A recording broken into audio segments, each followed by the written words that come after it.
My boss told me I had to be a team player and sign the documents without questions. A week later I was fired, allegedly for financial fraud. And a month later he bought himself a new Porsche. He thought the matter was closed. But I made sure he lost everything. I worked for Hartwell Financial Partners for 6 years. Not the best job in the world, but stable, with good pay and decent benefits. As a senior accountant, I knew every dollar that flowed through the company's veins. I prided myself on my meticulous work and ethical standards. My colleagues respected me. My performance reviews were stellar. Life was good, predictable. My boss, Thomas Harrison, was a classic example of an executive who loved living large on other people's dime. Everyone knew it, but no one said anything. Thomas drove a Mercedes sedan to work every day, took lavish, business trips to the Caribbean, and his Instagram-obsessed wife Camilla regularly posted photos from 5-star resorts. The board members either didn't notice or didn't care. I didn't either, really. It wasn't my business how Thomas managed his personal finances, as long as the company books remained clean. That was my job, keeping those books pristine. Until one rainy Tuesday in October. "Michael, can you come to my office?" Thomas's voice sounded casual over the phone. Nothing unusual. I grabbed my notepad and headed upstairs. His corner office overlooked downtown Chicago, floor-to-ceiling windows offering a view most employees would kill for. Thomas sat behind his mahogany desk, scrolling through his phone. "Close the door," he said without looking up. I did, then took a seat across from him.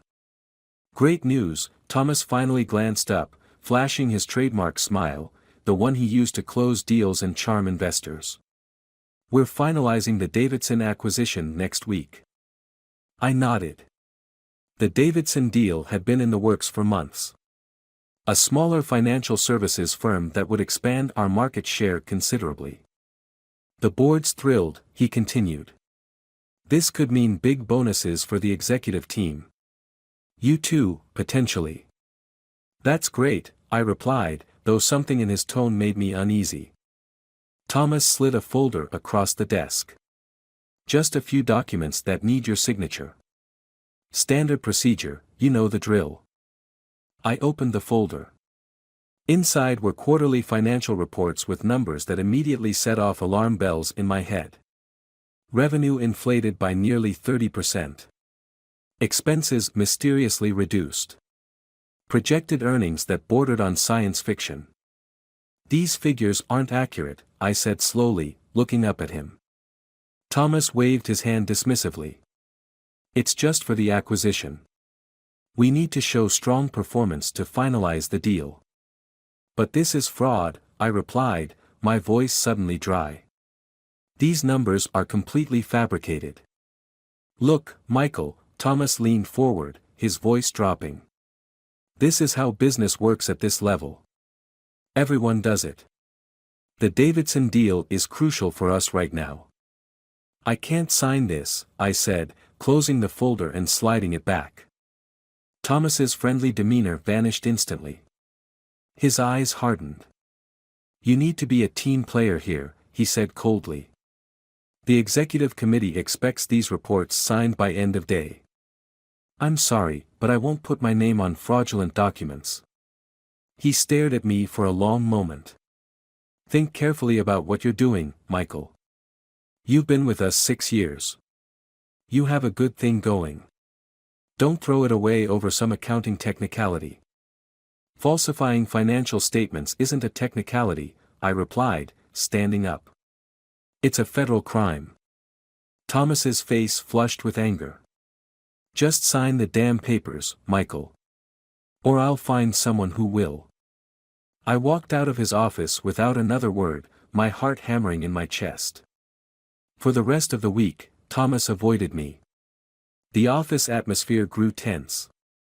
Colleagues whispered when I walked by.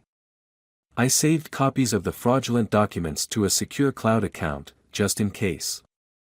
I had a bad feeling I couldn't shake. The following Monday, Diane from HR called me. Can you come by my office at 9? Her voice sounded strained, uncomfortable. When I arrived, Thomas was already there, along with Brad Wilson, the company's legal counsel. Their faces were grim. "Please sit down, Michael," Diane said. I did, though my legs felt suddenly weak. "I'm afraid we have to terminate your employment, effective immediately," she continued, not meeting my eyes. "What? Why?" I asked, though I already knew. Brad slid a document across the table. "We've discovered numerous financial irregularities in reports bearing your signature. Falsified revenue projections, manipulated expense records." I stared at the paper in disbelief. My signature was there, but I had never seen this document before. It was the financial report Thomas had asked me to sign, with my forged signature. "This is fake," I said. "I never signed this." "We have multiple documents with these discrepancies," Brad continued, his tone clinical. "All with your signature." "Thomas forged my signature after I refused to sign fraudulent reports," I said, looking directly at Thomas, who stared back impassively. "That's a serious accusation," Thomas replied calmly. "And completely false. The executive committee has reviewed the evidence and made their decision." "This is insane," I said, my voice rising. "I've been nothing but ethical." "Security will escort you to clear your desk," Diane interrupted. "Your final paycheck will be mailed to you."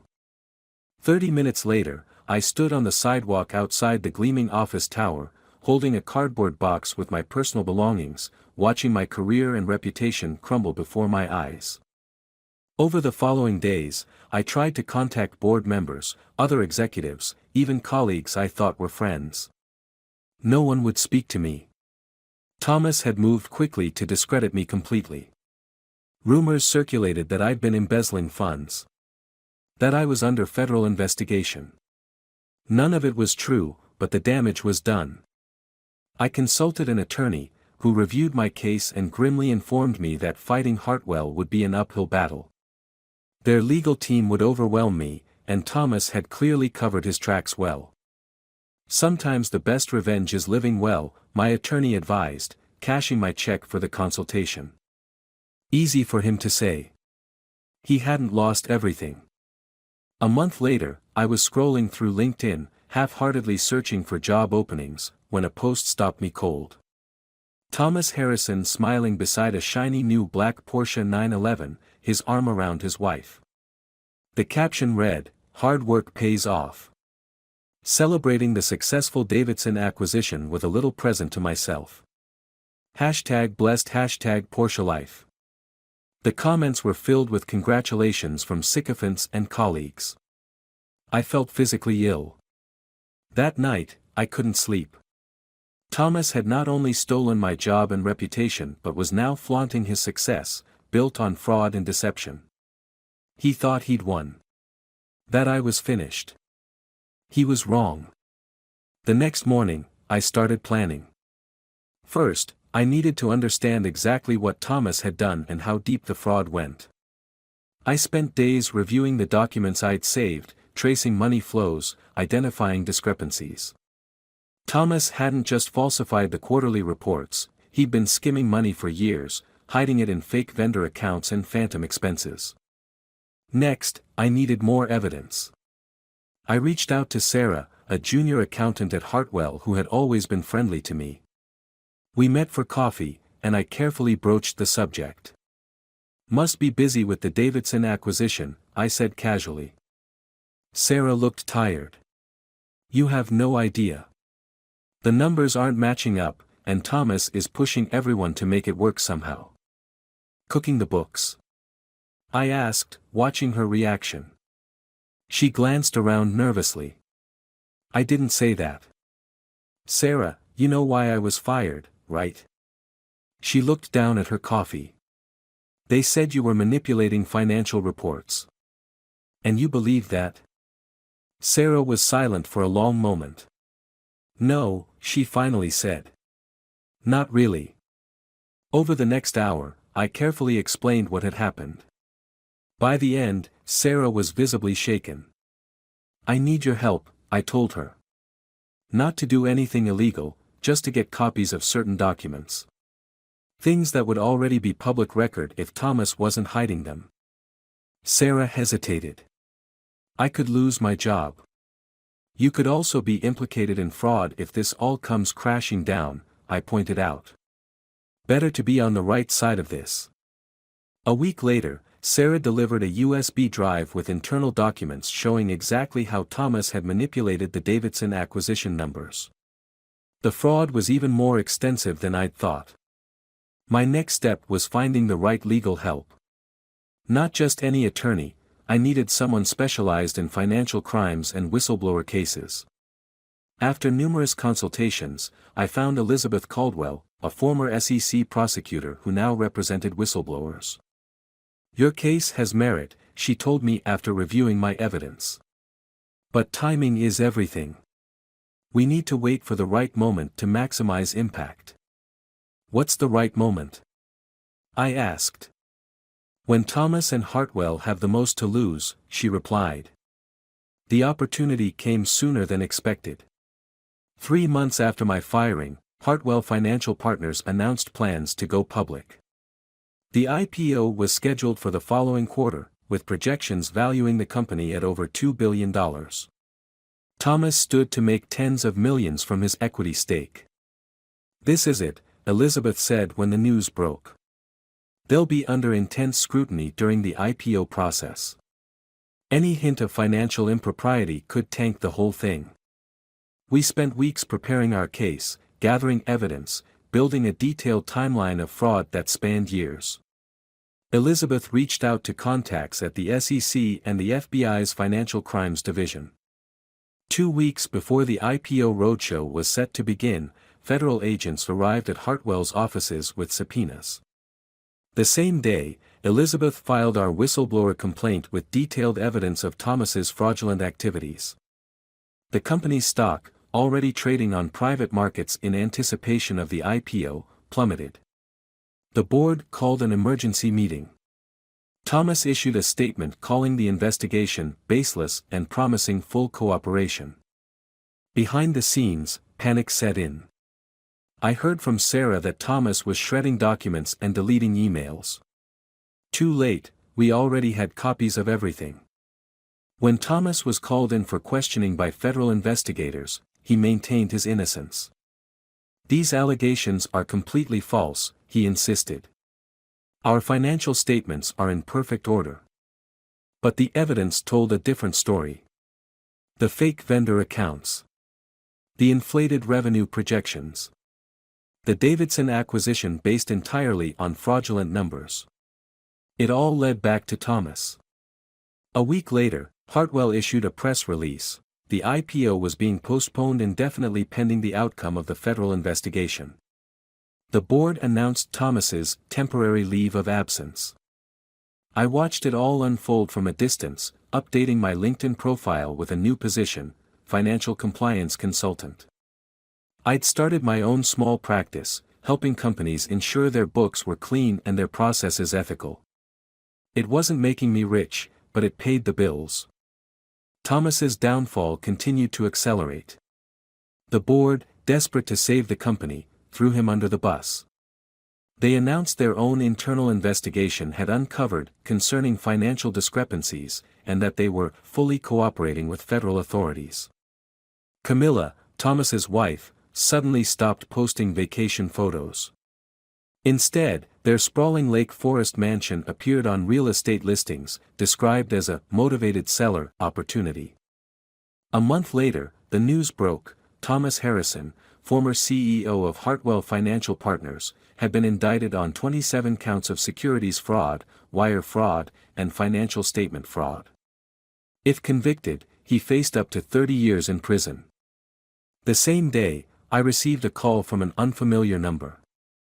"Michael? It's Robert Chen from Meridian Capital." Meridian was Hartwell's biggest competitor. "We've been following the Hartwell situation closely," Robert continued. "And your name keeps coming up as the whistleblower who exposed the fraud." I can't comment on ongoing investigations, I replied carefully. Of course. But we're impressed with your ethical stance. We're looking for a new chief compliance officer, someone with both financial expertise and uncompromising integrity. Would you be interested in discussing the position?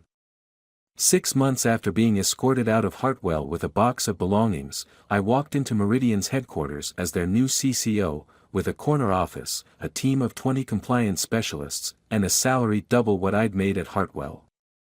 Meanwhile, Thomas's world continued to crumble. Camilla filed for divorce, claiming she had no knowledge of his financial crimes. Their assets were frozen by the court. The Porsche was repossessed. The last I heard, Thomas had taken a plea deal to avoid trial. He would serve 5 years in federal prison and forfeit all assets gained through his fraud.